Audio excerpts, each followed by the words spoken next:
Good morning, I'm Kevin O'Hara for habitsv2.com.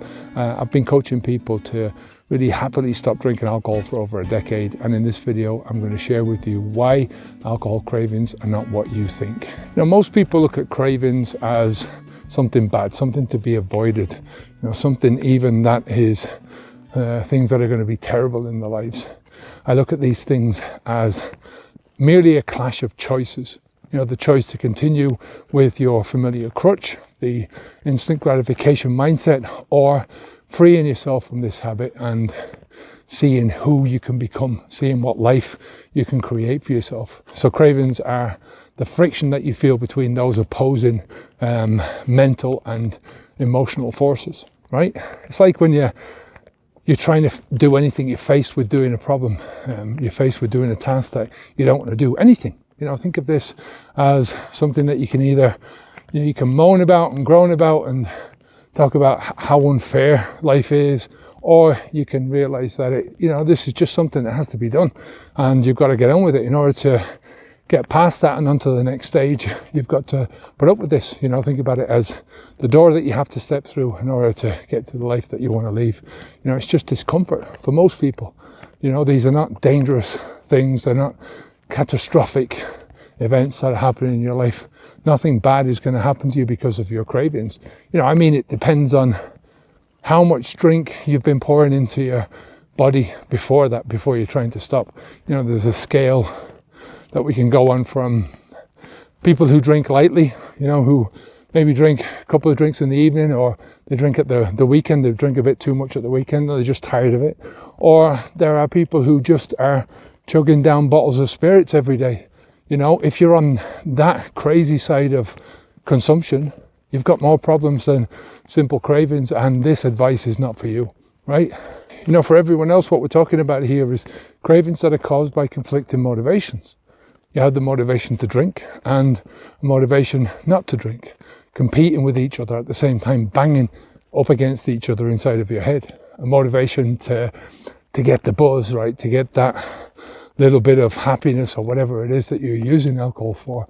And the other motivation to avoid the toxic effects on your body. So really think about the cravings as the clash of these competing desires, these competing ideas, these competing emotions. Now, if you want to get help to start on this journey, we've got a free preparation module that's part of our overall Stop Drinking Alcohol program. You can get it for free, and it will just help you to change those mindsets, to help you to improve the way that you're thinking about yourself after you stop drinking alcohol, and to make it a lot easier for you to deal with the discomfort and the cravings.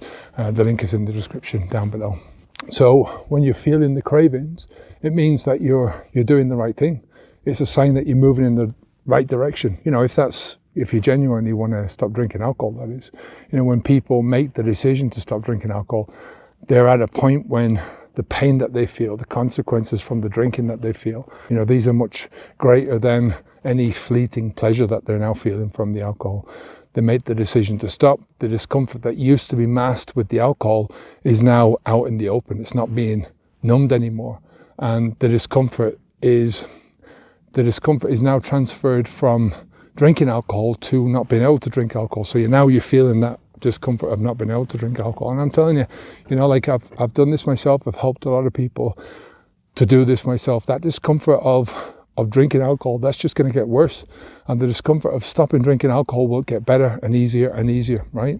Now, the way I used to think about it was, there's plenty of times when I felt like a drink, but I couldn't, for whatever reason, just couldn't have a drink at that time, or for that day, or for that weekend. And once I got over myself, I moved past that initial frustration, and even though the frustration wasn't there, it was grand, right? I still had the urge, but I just got on with whatever else I had to do. And that was that.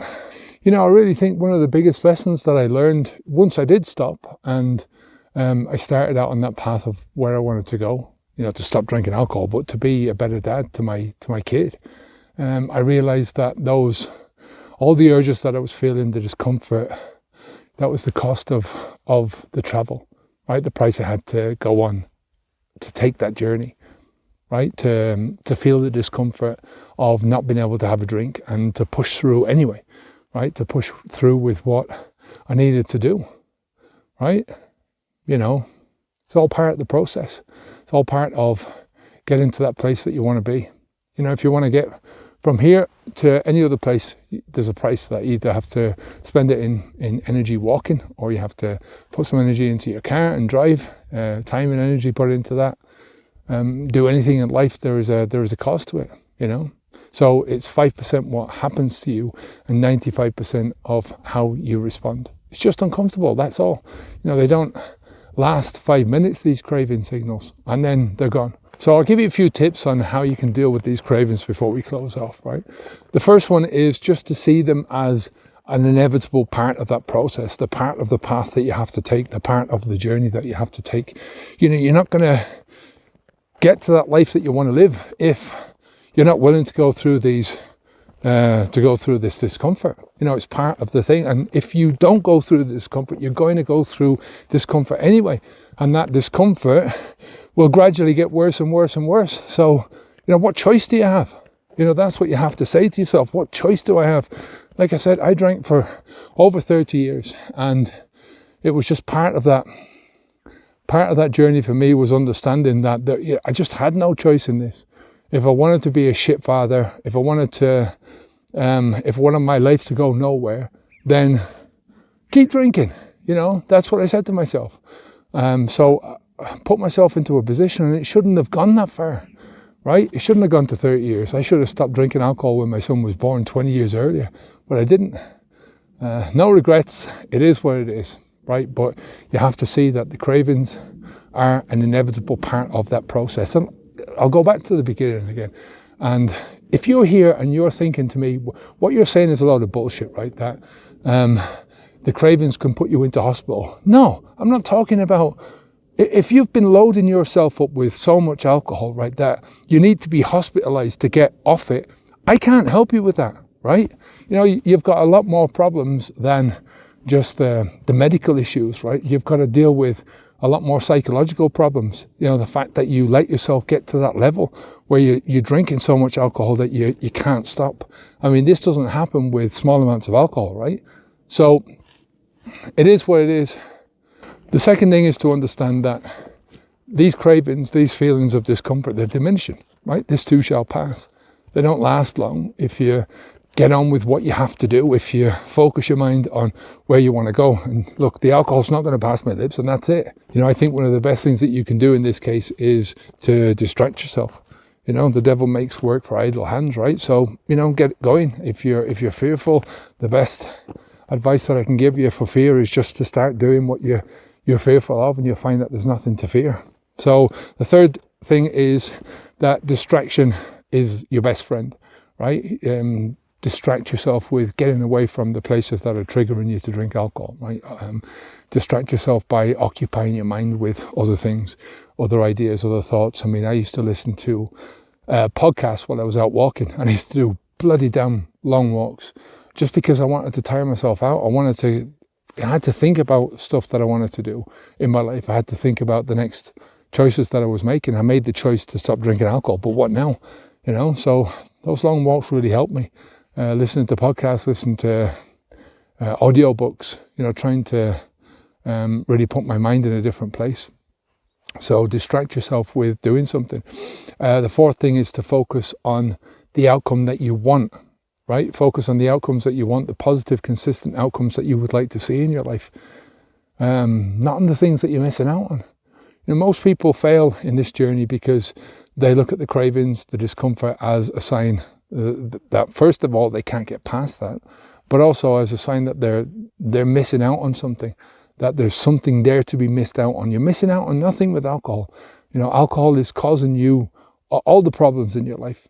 Alcohol is, it's at least at the root of those problems. And when you drink alcohol, that's the thing that's creating all the things that you're missing out on. You know, not stopping drinking alcohol. The fifth one is, one of the first things that you can do is to get yourself ready. You know, make sure you're in a right state of mind, you know, without the pressure of actually stopping drinking alcohol, right? That includes cutting back on the alcohol, getting your house in order, setting your mind in the right place, knowing what to expect, setting out with the goals that you want in mind, you know, the consistent outcomes that you want in mind. All of these things you can prepare in your mind a week or two before you stop. So get the preparation link down below. And yeah, I'll speak to you soon. Let me know if you have any questions, any comments on that. Let me know what your experiences are, your past experiences of cravings, and what you think of this idea that, you know, your cravings are basically that clash of ideas, that clash of choices. You know, the choice to carry on drinking and the choice to stop. It's an emotional clash. It's an ideas clash. Let me know what you think of that. And yeah, I'll speak to you in the next one. All right, take care of yourself. Onwards and upwards. Bye now.